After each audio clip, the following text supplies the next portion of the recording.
devant l'ancien des âges. Dans le couloir de la gloire, je m'engage. Rien n'est aussi merveilleux que t'approcher et m'abreuver au milieu de tes rochers. Je disais cela il y a 2 semaines de cela, je vous ai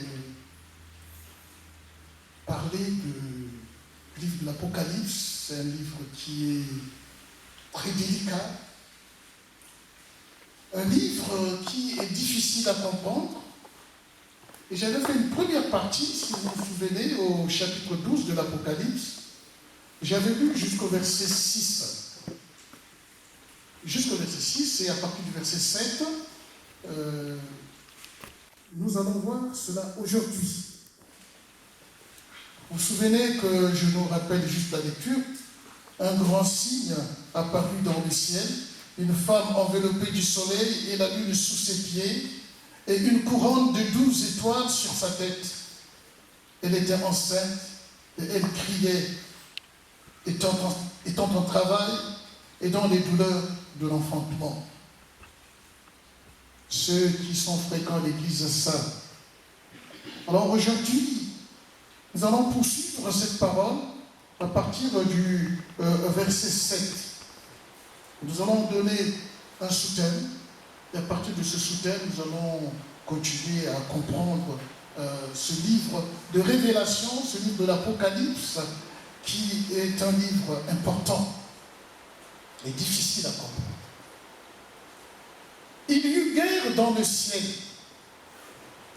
Michel et ses anges, autrement dit Michael et ses anges, combattirent contre le dragon. Et le dragon et ses anges combattirent, mais ils ne furent pas plus forts. Et leur place ne se fut trouvée dans le ciel. Et il fut précipité le grand dragon, le serpent ancien, appelé le diable et Satan, celui qui séduit toute la terre. Il fut précipité sur la terre, et ses anges furent précipités avec lui. Et j'entendis dans le ciel une voix forte qui disait: maintenant le salut est arrivé, et la puissance et le règne de notre Dieu et l'autorité de son Christ, car il a été précipité l'accusateur de nos frères, celui qui les accusait devant le trône de Dieu jour et nuit. Ils ont vaincu à cause du sang de l'agneau et à cause de la parole de leur témoignage, et ils n'ont pas aimé leur vie jusqu'à craindre la mort. C'est pourquoi réjouissez-vous, cieux, et vous qui habitez dans les cieux, malheur à la terre et à la mer, car le diable est descendu vers vous, animé d'une grande colère, sachant qu'il a peu de temps. Quand le dragon vit qu'il avait été précipité sur la terre, il poursuivit la femme qui avait enfanté l'enfant mâle. Et les 2 ailes du grand aigle furent données à la femme, afin qu'elle s'envolât au désert vers son Dieu, où elle est nourrie un temps, des temps, et la moitié de temps, loin de la face du serpent. Et de sa bouche, le serpent lança de l'eau comme un fleuve derrière la femme, afin de l'entraîner par le fleuve. Et la terre secourut la femme, et la terre ouvrit la bouche, et engloutit le fleuve que le dragon avait lancé de sa bouche. Et le dragon fut irrité contre la femme, et s'en alla faire la guerre au reste de sa postérité. Et à ceux qui gardent les commandements de Dieu et qui ont le témoignage de Jésus. Il se tint sur le sable de la mer. Et il se tint sur le sable de la mer. Je dis que c'est livre qui également pose beaucoup de problèmes, parce que, je le disais le dimanche que nous avons vu ce texte, que dans le livre de l'Apocalypse, comme aussi dans le livre du prophète Daniel, aussi Ésaïe, voire Ézéchiel, tous ces livres prophétiques, il y a des prophéties interférences, que ce soit Israël, que ce soit pour l'Église. Il y a des prophéties qui se sont accomplies, et il y a des prophéties qui sont en accomplissement, et d'autres prophéties qui ne se sont pas encore accomplies. Et c'est là la complexité du livre de l'Apocalypse et des autres livres prophétiques aussi, surtout les grands prophètes, Ésaïe, Ézéchiel, Daniel et Jérémie et d'autres prophètes. Alors le texte que nous venons de lire tout à l'heure, je l'ai donné comme thème, la guerre dans le ciel. La guerre dans le ciel. J'entends souvent parfois des termes comme ça, la guerre des étoiles, la guerre des anneaux, je ne sais pas comment. Et nous entendons aussi des bruits de guerre. Nous sommes sans ignorer de ce qui se passe en Palestine, en ce moment précis, notamment dans le pays d'Israël, où les Israélites sont en confrontation avec les Palestiniens. Pour ceux qui essaient de suivre des informations savent. Très souvent, dans ces guerres, dont nous ne savons pas pour qui cela apporte un but, il y a des innocents qui payent. Et parfois, c'est nous les hommes, par notre égoïsme, qui le suscitons. Nous savons aussi, très près de nous, j'en ai évoqué dans ma prière introductive, nous avons les pro-russes ou les séparatistes, comment dirais-je, ukrainiens, qui sont en guerre avec les autorités, ou disons l'armée gouvernementale. C'est parfois pour un gain égoïste, pour un intérêt de quelques particuliers, et il n'y a pas de paix. Mais Jésus l'a dit. Je vous donne ma paix, mais je ne vous la donne pas comme le monde donne, c'est la paix. La paix que Jésus nous donne, ce n'est pas la paix que le monde peut nous donner. On peut créer des organisations ou des organismes internationaux, mais ces organismes, en exemple de l'ONU, ne nous donnent pas la paix. L'ONU est là depuis des siècles, c'est un organisme qui existe depuis très longtemps. Mais est-ce que l'ONU nous apporte la paix? L'ONU ne nous apporte pas la paix. Et à mon temps que ce monde serait en paix si cela dépendait que de l'ONU. Mais jamais on peut retrouver une paix équitable, une paix fiable avec le monde. Il n'y a que Jésus qui donne la paix. Et comme ça, nous entendons des cris de guerre, le terrorisme ça et là, des choses qui mettent l'humanité. Heureusement que nous sommes que des étrangers sur cette terre des hommes en difficulté. La guerre dans le ciel. Lorsque je reviens au début de ce verset, le verset 7, il y eut guerre dans le ciel. Il y eut guerre. L'apôtre Jean est en train de nous présenter cette révélation comme étant en même temps une révélation présente, future et passée. L'histoire ou la révélation que l'apôtre Jean nous présente est une histoire ou est une révélation que lui a vécue dans sa vision. Et ce n'est pas facile de reproduire ce que nous rencontrons avec Dieu lorsque Dieu nous révèle quelque chose, Dieu nous révèle des bonnes choses, de les reproduire aussi facilement, soit par l'écrit ou les exposer chez des personnes que nous sommes ou à la communauté. Une chose est vraie, c'est qu'il y eut guerre dans le ciel. Alors, il nous montre cette scène. Il y a des acteurs qui sont en combat, des acteurs qui sont mis en ligne, lesquels sont en train de se battre dans le ciel, lesquels étaient en train de se battre dans le ciel, lesquels s'étaient battus dans le ciel, lesquels se battront dans le ciel. C'est comme ça qu'il faut comprendre un peu cette vision.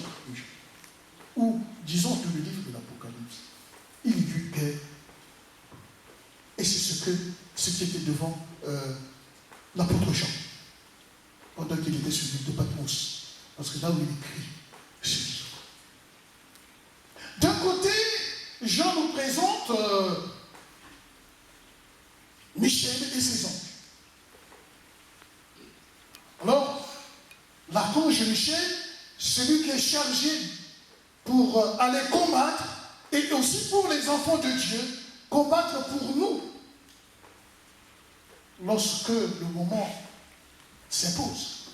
C'est l'archange Michel qui fait partie donc, qui est le responsable des chérubins, lui qui est là avec une épée, il descend pour défendre les enfants de Dieu.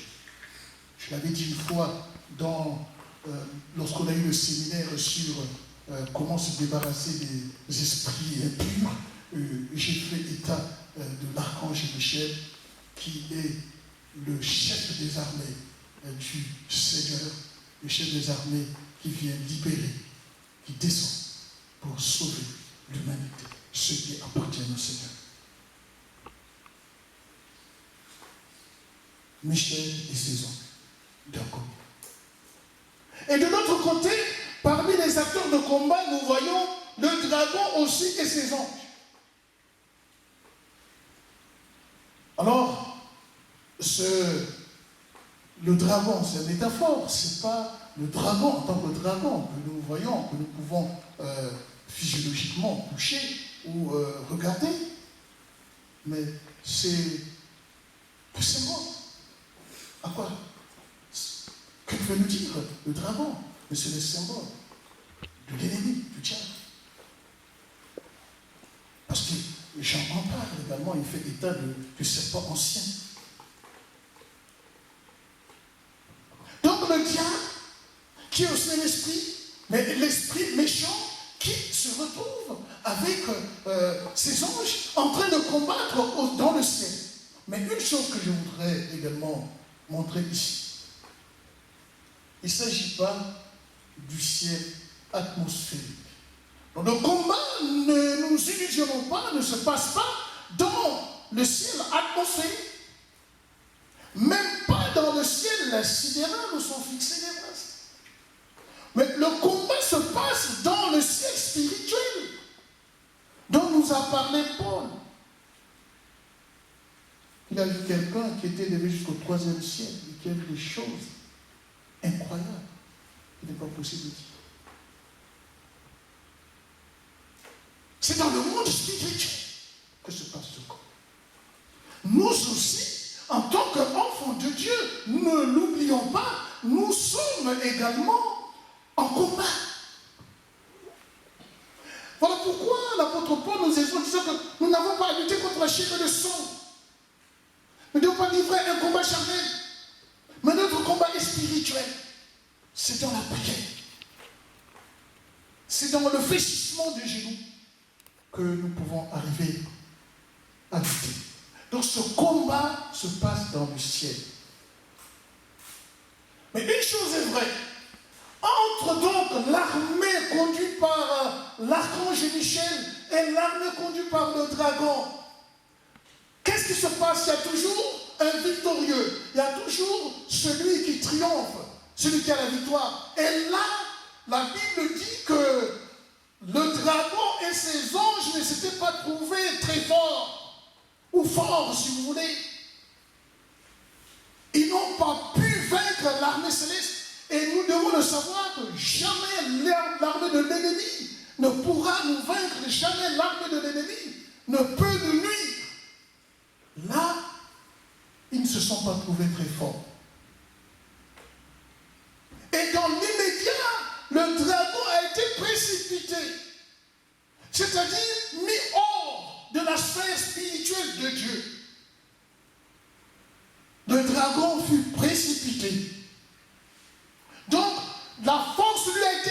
épée.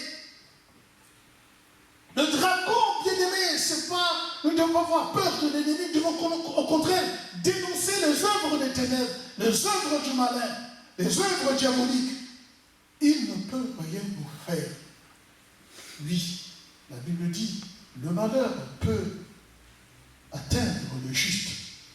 Le malheur peut atteindre le juste, quelqu'un qui est juste, qui mène une véritable vie spirituelle. Le malheur peut l'atteindre, mais le Seigneur m'en délivre toujours. Alléluia. Alléluia. Oui. Il n'est pas dit que nous sommes épargnés. On peut être en combat avec le diable, mais le Seigneur nous en délivre toujours. Nous sortirons toujours victorieux. Je l'ai appris un peu, bon, vous savez, c'est comme ça, on est aussi là pour apprendre. Je l'ai appris de la bouche de ma femme que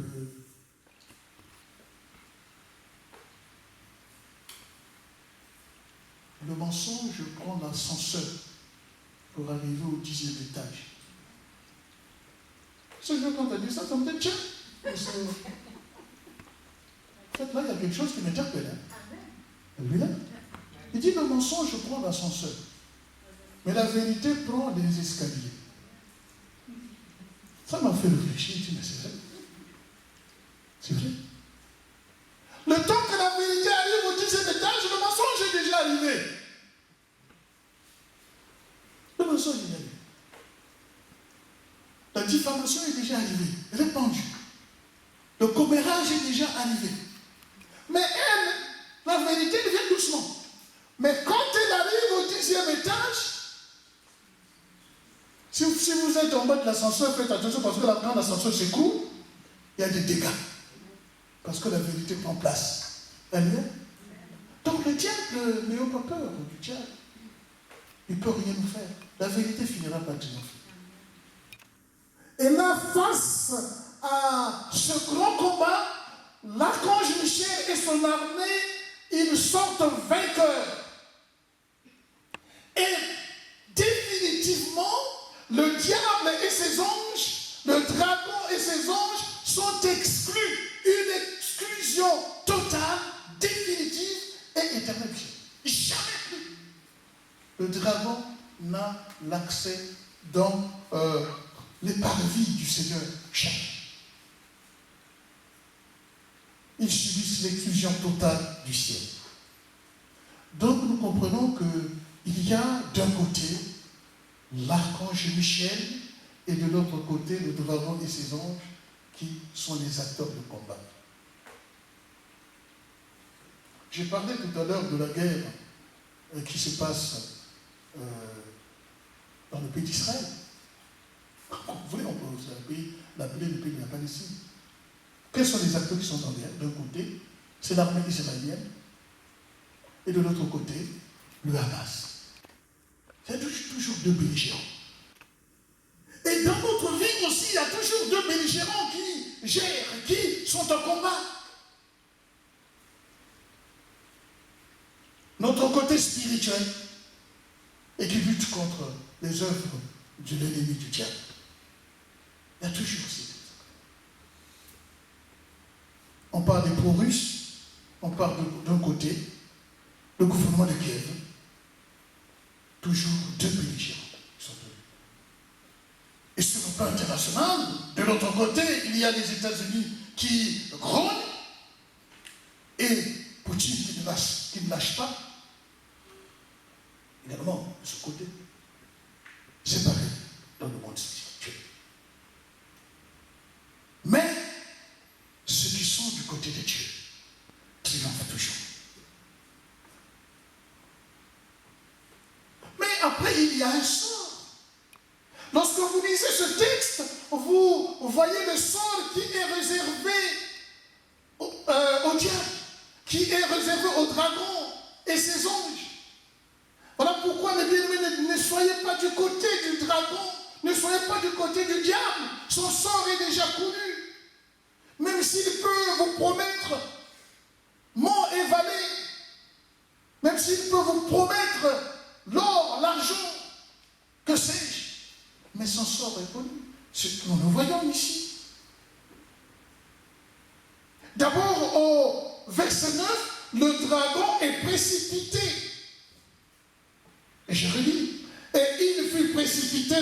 dragon, le serpent ancien appelé le diable, et Satan, celui qui séduisit toute la terre. Et il fut précipité, donc, le diable, le dragon. Donc le premier sort, après que la force lui soit enlevée, c'est la précipitation. Il est précipité. Donc il n'est plus dans la sphère spirituelle, il n'a plus de pouvoir, il n'a plus d'autorité. Donc là, il est irrité. Il est en colère. Et dans cette colère, il fait une descente. Nous voyons donc au verset 12 comment le diable est en train de descendre. C'est pourquoi réjouissez-vous, cieux, et vous qui habitez les cieux, dans les cieux. Malheur à la terre, et à la mer, car le diable est descendu vers vous, animé d'une grande colère. Sachant qu'il a peu de temps, le diable est descendu vers vous. Nous voyons donc cette prophétie comme étant une prophétie qui s'est accomplie. Le diable est descendu. Donc, depuis le jardin d'Éden, après notre déboire, le déboire de nos ancêtres, Adam et Ève, le diable est descendu. Jean ici montre un combat qui s'est déroulé dans le ciel. Lorsque le diable s'est rebellé, parce que avant que Dieu ne crée l'homme, le péché était déjà dans l'univers. Le diable s'était déjà révélé. Et Jean, il a donc ce privilège de connaître, de comprendre cette vision. Mais il dit malheur à la terre. Malheur à la terre. Et ce qui est. En même temps, quand le diable attend que la terre soit remplie pour qu'il vienne déranger, détruire ceux qui sont sur la terre. Le verset 12 nous le dit très bien. C'est pourquoi réjouissez-vous, cieux, et vous qui habitez les cieux, malheur à la terre et à la mer. Le diable étant parti des cieux, ils peuvent que se réjouir parce que le mal n'est plus dans le ciel.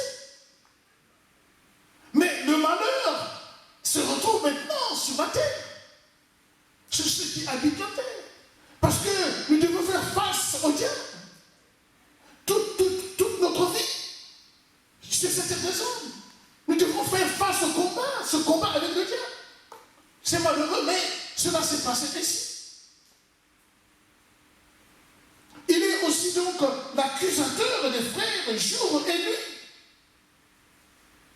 Donc jour et nuit, c'est comme ça, l'ennemi, le diable, il ne dort pas. Jour et nuit, il est là, il accuse des frères. Nous nous rappelons de ce texte de Jean, où quand Dieu tient son conseil, le diable s'infiltre.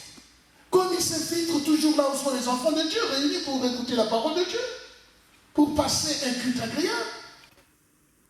Heureusement, Dieu est omniprésent, omnipotent, omniscient. Il dit, mais d'où viens-tu de me promener la terre? La terre qui connaît le malheur de la précipitation du diable. Alors, as-tu trouvé mon serviteur Job? Il n'y a pas deux comme ça sur la terre. Et nous savons tout ce qui s'est passé dans l'histoire de Job. Il vient accuser. Oh Dieu, mais parce que tu l'as béni, parce que tu as donné ceci à Job, et voilà pourquoi. Et c'est de lui enlever, tu verras, il va te maudire. Il va dire des méchancetés contre toi, mais jamais Job n'a maudit Dieu, malgré les difficultés. Combien ne maudissons-nous pas Dieu? Il suffit que la chose ne marche pas comme nous le voulons. Il suffit d'une petite difficulté, d'une petite souffrance. On se rebelle contre Dieu. Des gens qui sont nés de nouveau, des gens qui ont reçu la parole de Dieu, qui se permettent de dire, ah, qui vont jusqu'à dire même je suis contre Dieu. Mon frère, ma soeur, moi quand j'entends des gens dire cela, j'ai comme des frissons. Je vous dis, mon cœur tremble. Tu es contre Dieu? Non, Soit contre Jean Bukumu, je te comprendrai. Mais pas contre Dieu. Comment osons-nous dire cela? Parce que souvent nous ne nous mirons pas nous-mêmes, nous ne voyons pas nos propres erreurs, nos propres fautes. Et combien de Dieu t'a gardé en vie? Mais il y a des morts-nés, tu serais mort le jour où tu es né. Dieu t'a préservé jusqu'aujourd'hui. Et il t'a permis que tu le connaisses également. Mais tu dis quand même, je suis contre Dieu. Je suis fâché contre Dieu. Non, arrêtez. Arrêtez. Fâchez-vous contre un humain, mais pas contre Dieu. Parce que celui qui a connu le Seigneur qui se fâche contre Dieu, c'est le péché irrévocable.